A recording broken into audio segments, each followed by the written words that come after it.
All right, and joining me today is Carli Judice, who fights Nicolle Caliari at UFC 318 in New Orleans. That fight is on July 19th. So, Carli, before we start talking about the excitement that is New Orleans, I got to talk about your last fight. You had back-to-back split decision losses. You come out, you make an absolute statement, get the monkey off your back with a big head kick. So, give us a little taste. What was going through your mind after that fight?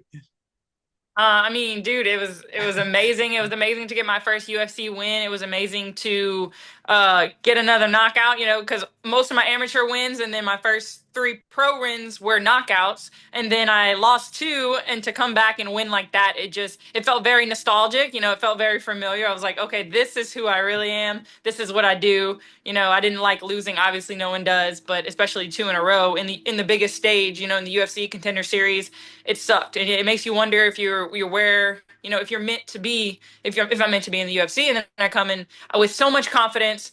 That's what I needed. I needed that confidence to finish that kick with a head kick, and now I'm coming off that win with even more confidence because I know I belong in the UFC, and I'm gonna, continue to put in the work to make sure that I continue to belong in the UFC. I love it. Now it's also back-to-back fights with bonuses now, which I mean, for any fighter, an extra 100K in your pocket never hurts. But being only three fights into your UFC career, what has that meant for you? It means a lot. Like anytime I doubt myself, or anytime I doubt myself publicly, someone's like, "Carli, you got two bonuses back to back," and it's like, okay, all right. I can't doubt myself too much because I do, the work is showing even with the losses. It does show, and the bonuses show that I'm a hopefully an interesting fighter, that I go out to give fight of the night performances every time. And if I get it, that's awesome. If I don't, then I'm still going to come out the next fight and perform to the best of my ability and try to be an interesting, scrap dog, whatever gets that, that's what I want. And now, obviously, you said it even before we talked before that fight that you were hoping to get through it, look good, get that call to fight in New Orleans because it was just rumors at that time. We weren't even really sure they were going there. Then you finish the fight. Is it the first thing on your mind? Like, okay, that head kick gets me to New Orleans, or what were you thinking in terms of your next booking? Definitely. I mean, it was on my mind before the finish. It was on my mind before that fight. It was like, I want to win this one so I can fight in New Orleans.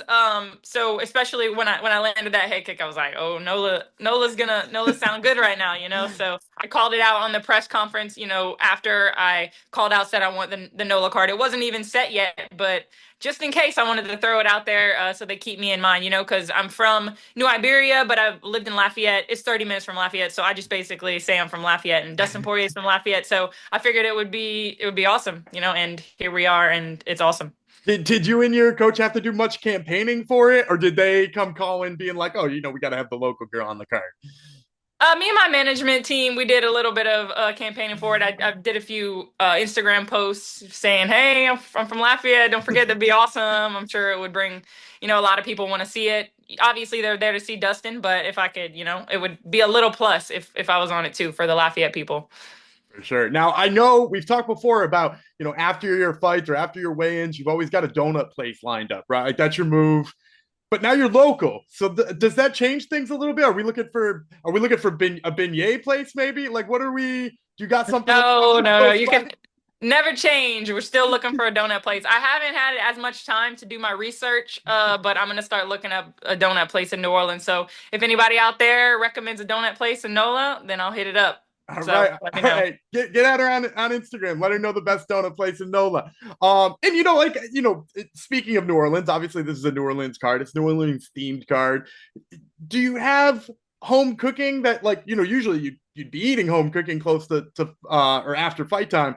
But is there stuff that's like almost tempting you here now that you're gonna be home all the way through fight week?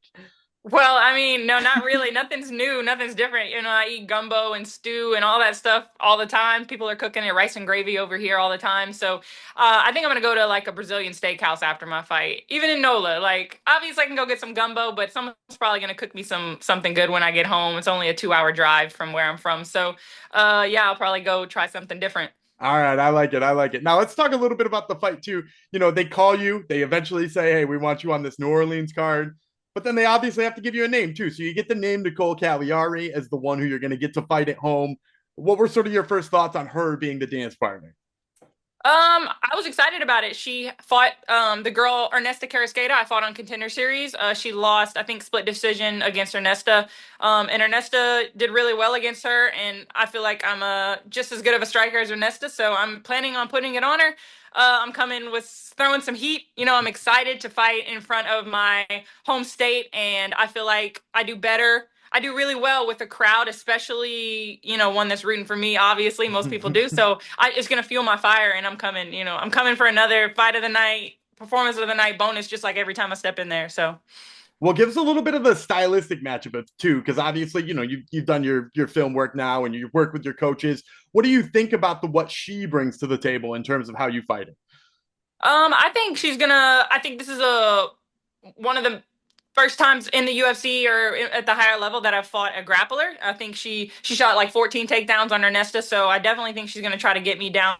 But obviously, we're planning for that. We're preparing for that. And I think one of the biggest things with fighting a grappler is obviously takedown defense, but also having the cardio to fight off so many takedowns and keep fighting them off. So we're working definitely on that takedown defense, making sure that I am in shape to fight off takedowns and get right back to, throwing head kicks, whatever it is. So we got a lot of different game plans to see. Depending on where the fight goes, the game plan may change, but we're definitely, looking for a finish.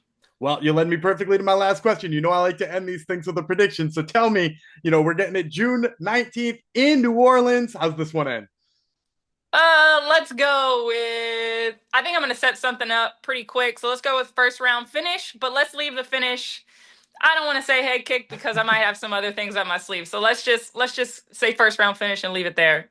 All right. Well, you heard it here first, folks. This is Carli Judice, who fights Nicolle Caliari, UFC 318. It's in New Orleans on July 19th. Carli, thank you so much for the time again. I really appreciate it. Thanks for having me.